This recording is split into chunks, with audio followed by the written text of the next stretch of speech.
Ed Henry's following all the developments live from Clinton campaign headquarters in Des Moines. Ed?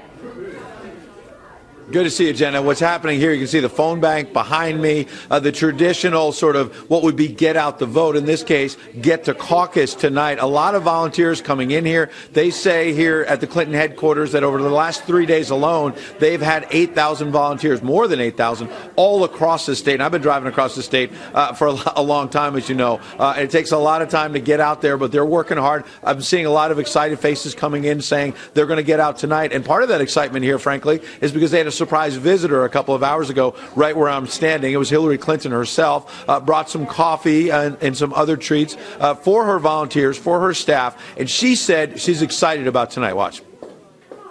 Just had to stop by and tell you how much I appreciate all of your hard work. We knocked on 186,000 doors this year. I was told I can't stay long because we got to get back to work, but I thought I'd bring some unhealthy.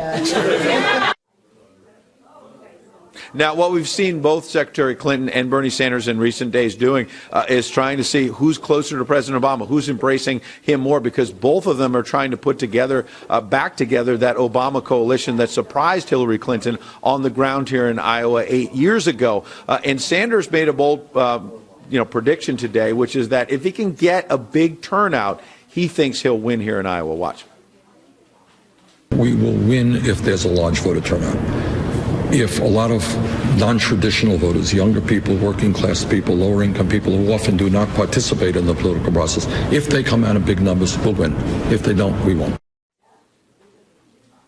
Now, it's important, Jenna, that you were right to mention Martin O'Malley still in this race, the former Maryland governor. You haven't heard that much about him because he's been pretty low in the polls. But as you know, the way it works with the caucuses, we've heard about this on the Republican side as well. If O'Malley doesn't reach 15% in some of these caucuses and doesn't get so-called viability, his supporters will be free to either go to the Sanders camp or the Obama camp. And so both sides are also working at their outreach efforts tonight to say, hey, look, if you're not going to reach that threshold, come over and support Clinton or Sanders, Jennifer. And Ed, for that, can they also choose not to support anybody? Or if they're participating in the caucuses, do they have to kind of choose one side? They're expected to, but I've seen cases where people have left. After a few hours, they might want to go home. They could be undecided. But the key is to try and buttonhole those people and say, look, you've got to participate. You've got to stay here in caucus. Come over to our side. And we've talked to both campaigns, and they have operations to sort of make the arguments that, look, we support we're with O'Malley on Wall Street reform, or we're with O'Malley on health care. And so they're going to go down the line and try to convince those folks. And while he's low in the polls, some of those votes, some of those caucus goers could actually make a difference. The process is really fascinating. We're going to be talking more about that. Ed, thank you very much.